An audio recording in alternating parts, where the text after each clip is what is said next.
Tertembaknya Kepala Badan Intelijen Daerah Papua yang juga 2 orang guru di wilayah Pegunungan Tengah nampaknya menjadi perhatian serius anggota MRP yang juga selaku Kepala Suku Wikaya, Dr.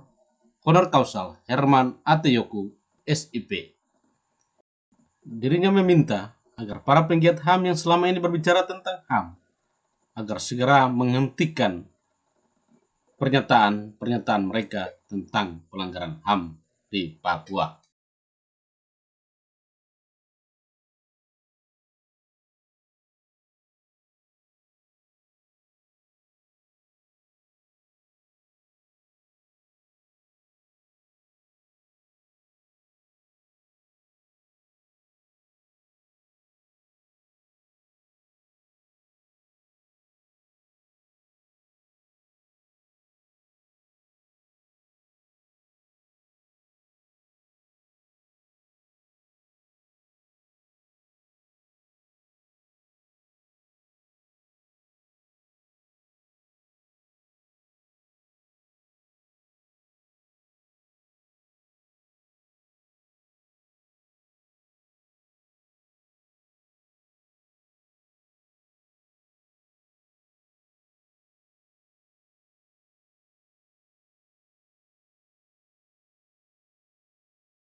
Saya menyampaikan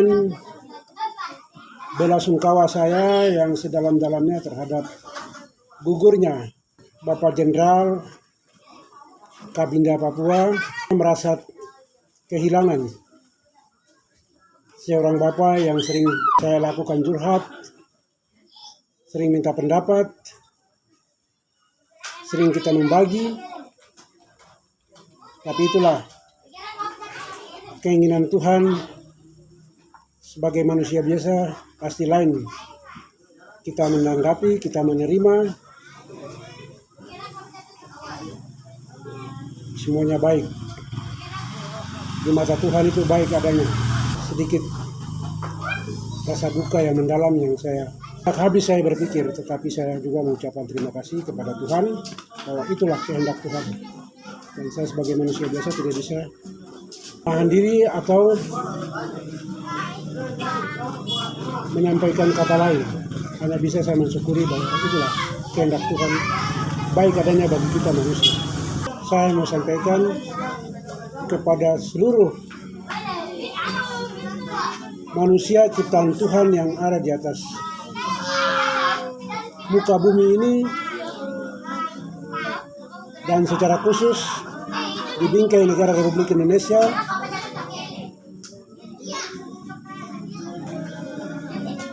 pada intinya di tanah Papua. Rakyat Papua, saya harap hari ini saya orang bodoh. Saya orang yang tidak mengerti hukum. Tapi saya mau menyampaikan pikiran bodoh saya, pikiran yang tidak mengerti tentang hukum. Saya mau menyampaikan untuk kita semua. Hak asasi Tuhan lahirkan semua ciptaannya dengan haknya masing-masing. 10 hukum perintah itu sudah diturunkan kepada kita manusia. Tetapi kita manusia seringkali lalai terhadap 10 hukum itu.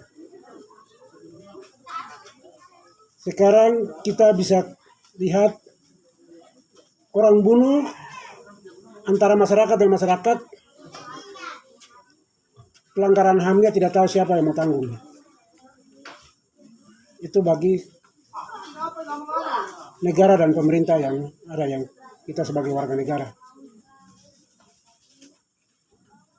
Beberapa contoh kasus yang sudah terlewatkan yang kita lihat. Seorang guru dianggap mata-mata, ternyata dia adalah guru yang datang untuk mendidik kita punya diri atau kita punya keturunan. Silih berganti. Guru adalah bagaikan tongkat emas di ujung tongkat itu. Atau di ujung kapur. Seorang pendidik dia berdiri dan menulis di atas papan tulis. Di depannya, di ujung kapur itulah emas bagi kita yang dididiknya. Ternyata hari ini mereka juga jadi korban. Gugur demi memberikan motivasi pengajaran terhadap kita. Untuk menjadi orang yang berguna di atas tanah ini. Ternyata mereka tidak masuk dalam kategori pelanggaran HAM. Guru yang gugur atau masyarakat sipil biasa yang gugur tidak masuk dalam pelanggaran HAM. Ternyata yang melakukan ini sudah jelas-jelas masuk dalam pelanggaran HAM. Ternyata masalah HAM itu saya tidak pernah dengar. Tidak pernah dengar seorang guru pahlawan sejati. Tadi saya katakan di ujung kapur, di depan papan tulis adalah emas. Ternyata gugur tanpa menuntut siapa orang yang melakukan pelanggaran HAM. Itu hal yang pertama. Hal yang kedua, kalau TNI Polri yang melakukan, hari ini orang Papua menggaung sampai sedunia bahwa TNI Polri melanggar pelanggaran HAM, telah memberikan pembantaian, penyiksaan dan lain sebagainya. Segala macam disebut. Hari ini seorang jenderal dibunuh, tidak disebut pelanggaran HAM oleh siapa.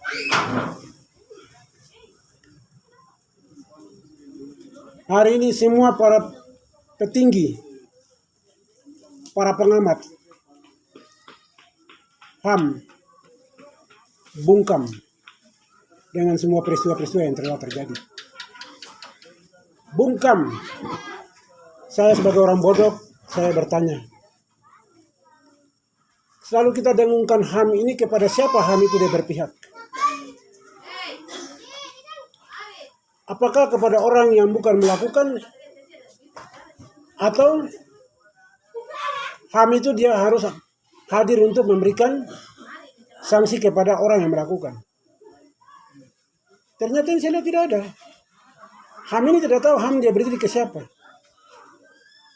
Minta maaf, saya juga orang pelanggaran HAM berat zaman Orde Baru.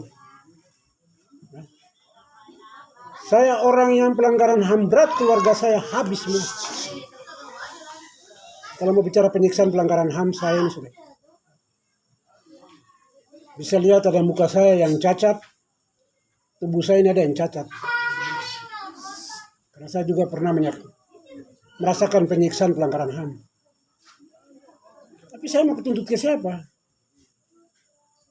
Saya pikir saya ngomong ini, Komnas HAM Papua di bawah kepemimpinan Saudara Prit Ramandai saksi. Yang pernah hadir dan pernah tahu, saya punya keluarga, dalam arti saya punya saudara. Adik berikut saya yang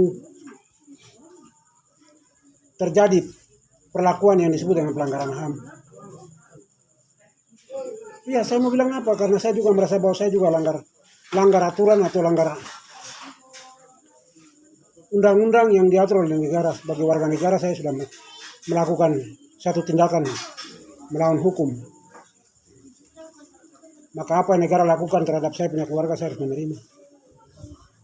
Hari ini saya dengar saudara-saudara di tempat lain bicara pelanggaran HAM hebat sekali. Padahal saudara-saudara sudah melakukan tindakan pelanggaran hukum, dalam arti sudah melanggar negara, dalam arti menentang negara. Baru saudara-saudara bicara HAM lebih kuat lagi. Saya kira di 3 hal itu menjadi catatan bagi kita semua manusia ciptaan Tuhan dari tanah ini. Tidak ada yang istimewa manusia. Kita semua sama. Tapi saya cuma mau titip, hari ini saya minta jangan lagi aktor-aktor kepentingan yang mau bicara masalah HAM. Semua stop karena kamu telah melanggar hukum Tuhan. Kamu tidak pernah mentaati aturan Tuhan. Khususnya bagi Nasrani di atas tanah ini dan di seluruh bingkai Republik Indonesia, 10 hukum perintah Allah kepada Nasrani sudah jelas hukumnya. Tidak jauh beda juga dengan Muslim, Hindu, Buddha yang ada dalam aturan di negara ini. 5 agama yang diakui oleh negara. Hukum Tuhan itu satu. Tidak ada beda-beda. Hanya pelaksanaannya saja yang secara keyakinan yang kita lakukan berbeda-beda. Untuk itu saya harap mari kita melaksanakan dan kita taat kepada aturan hukum Tuhan. Negara itu sebagai wakil pemerintah di dunia, dia melaksanakan juga aturan Tuhan. Hanya sebagai negara dia atur tentang kehidupan kenegaraannya. Saya sadar apa yang saya ngomong, jangan lagi bicara soal HAM untuk satu kepentingan manusia. Tetapi semua manusia punya hak yang sama. Jangan ada perbedaan di antara kita, tapi mari kita lihat dari nilai-nilai kemanusiaan. Hari ini saudara-saudara yang membuat perbuatan melawan hukum, jelas melanggar HAM, kenapa tidak dibicarakan? Jadi apa yang disampaikan oleh Ketua MPR RI, saya kira itu ada satu atensi yang baik juga untuk kita. Ya, kita juga harus sadar dan mengerti baik bahwa dalam negara tidak ada yang lebih tinggi hanya terkecuali negara. Karena kita sebagai warga negara yang baik, kita harus tunduk taat kepada aturan hukum negara. Jadi hari ini kalau negara sudah keluarkan atensi melalui Bapak Presiden, wajib hukumnya untuk aparat penegak hukum yang mendapat perintah dari Bapak Kepala Negara, saya kira itu sudah tugas utama negara. Tapi masalah pelanggaran HAM jangan kita bicara lagi bahwa kita hanya membela HAM, membela kepentingan, kita tidak membela dari sisi kemanusiaannya. Karena saya juga adalah salah satu korban pelanggaran HAM. Jadi saya minta stop bicara masalah HAM. Jangan bicara masalah HAM di era reformasi, tetapi di Orde Baru tidak ada yang bicara. Siapa yang berani bicara? Masuk masuk karung. Reformasi Anda bicara hari ini hebat-hebat. Orde Baru Anda bicara, Anda masuk karung. Jadi stop. Karena saya ini rasakan Orde Baru dan saya sendiri juga cacat dalam tubuh saya. Bisa lihat di sebelah kiri kanan saya berarti ada salah satu muka saya yang cacat. Di kepala saya ini juga, di sebelah kaki kiri saya juga. Tapi itu saya terima karena saya warga negara yang tidak taat akan hukum. Maka saya harus dilakukan dalam tindakan hukum. Nah, sekarang saudara-saudara bicara itu enak. Karena reformasi. Oh bicara kebebasan-kebebasan seenaknya. Dulu kau bicara, kau masuk di karung goni yang 50 kilo punya itu. Jadi begitu. Jadi saya sampaikan yang itu untuk kita sama-sama menyadari tentang hak kita sebagai warga negara yang unik Indonesia. Demikian, terima kasih.